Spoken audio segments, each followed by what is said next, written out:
Before the lights, before the billion-dollar contracts, before the three-point explosions and global icons, there was a dream, a league built not just on basketball, but on grit, vision, and revolution. This is the untold story of how a struggling league became the most electrifying sports empire on earth. This is the history of the NBA. It all began in a smoky gymnasium in New York City on June 6, 1946.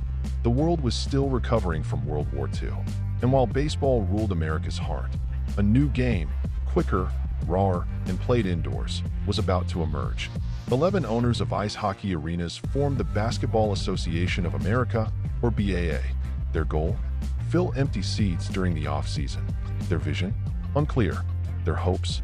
Tentative. But the game had fire in its soul. The first game?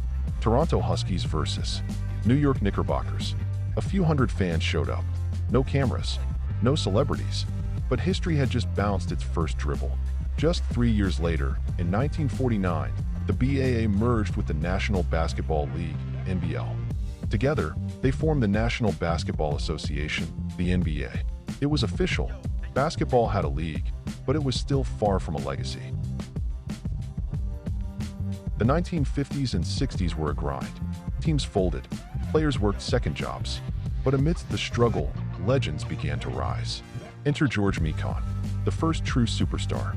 At 6 feet 10 inches, Mikan dominated the post and changed how basketball was played.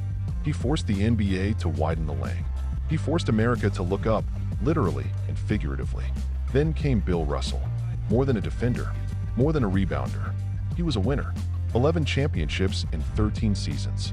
A fortress in human form, leading the Boston Celtics to dynasty status. And alongside him, Wilt Chamberlain, the man who scored 100 points in a single game.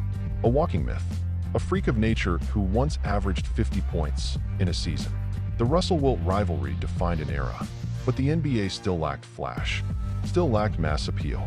The game was brilliant, but the world wasn't watching yet. Then came the 1970s, a decade of chaos and change. The league was growing, but so was its competition. The American Basketball Association, the ABA, emerged with red, white, and blue balls, and a whole lot of swagger. The ABA brought the three-point line. It brought slam dunk contests, and it brought legends like Julius, Dr. J. Irving, the man who soared through air like a deity, defying gravity itself. But the NBA had its own icons too. Walt, Clyde, Frazier, with fur coats and finesse. Kareem Abdul-Jabbar, skyhooking his way to immortality. And Oscar Robertson, the Big O, the original triple-double machine.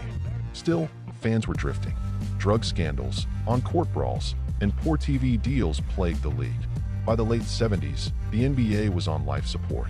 Then everything changed, because in 1979, Destiny drafted two names that would define the future. Larry Bird, Magic Johnson, one from French Lick, Indiana, the other from Lansing, Michigan. Polar opposites, yet destined to collide. Their college rivalry electrified the nation, but their NBA rivalry resurrected it. Bird to Boston, Magic to the Lakers, blue-collar grit versus Hollywood flash. They battled in the finals year after year. Celtics versus Lakers, East versus West, old-school hustle versus modern Showtime. TV ratings soared, ticket sales exploded, and for the first time, basketball became primetime entertainment. They didn't just save the league, they made it cool. But then came a kid from North Carolina who would do more than make it cool. He would make it global. 1984, the NBA draft. The Portland Trail Blazers passed on a guard from UNC. The Chicago Bulls did not. And with that, Michael Jordan entered the league, and the world would never be the same. He wasn't just a scorer, he was a brand. He was an assassin in sneakers. He was flight, grace, fury, 6 championships, 5 MVPs, countless unforgettable moments. The flu game, the shot, the shrug. Jordan transcended the game. He became a marketing god. Gatorade, Nike, McDonald's, and the Air Jordan shoes? A cultural revolution. He turned basketball into business, into pop culture. into global obsession. The NBA rode his wings into every country, every city, every screen, and the world fell in love. In the 90s, the NBA became a global force. The dream team of 1992, Jordan, Magic, Bird, Barkley, landed in Barcelona and took the Olympics by storm. They weren't just athletes. They were gods in sneakers. And every kid on earth wanted to be like Mike. Soon, international stars were born. Dirk Nowitzki from Germany, Tony Parker from France, Yao Ming from China. The NBA became a passport sport, a universal language. New teams arrived: Toronto Raptors, Vancouver Grizzlies. TV deals spread across continents. And Commissioner David Stern? He orchestrated it all with genius precision. But with Jordan's second retirement in 2003, the league needed a new face, a new era. And once again, destiny delivered. Kobe Bryant, drafted at 17, a student of Jordan, a killer in clutch moments, five-time champion, and one of the most feared competitors the game has ever known. His duels with Tim Duncan, Allen Iverson, and later LeBron James were the stuff of legends. And then there was LeBron, 2003, a high school phenom, the chosen one.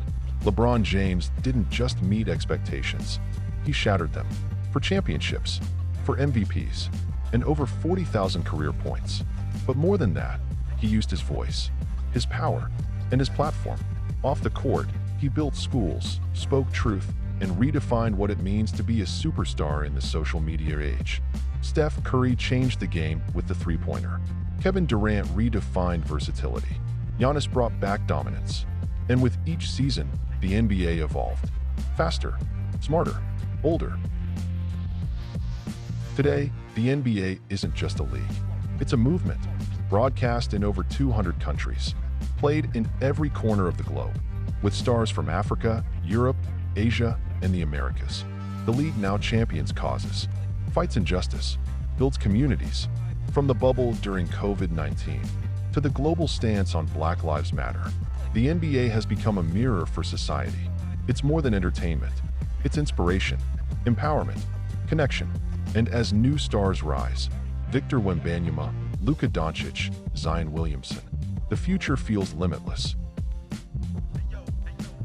From the dusty gyms of 1946 to the roaring arenas of 2025, the NBA has told a story of warriors, of visionaries, of people who dreamed and dunked and changed the world. It's not just a game, it's drama, it's culture, it's legacy, and the story is still being written.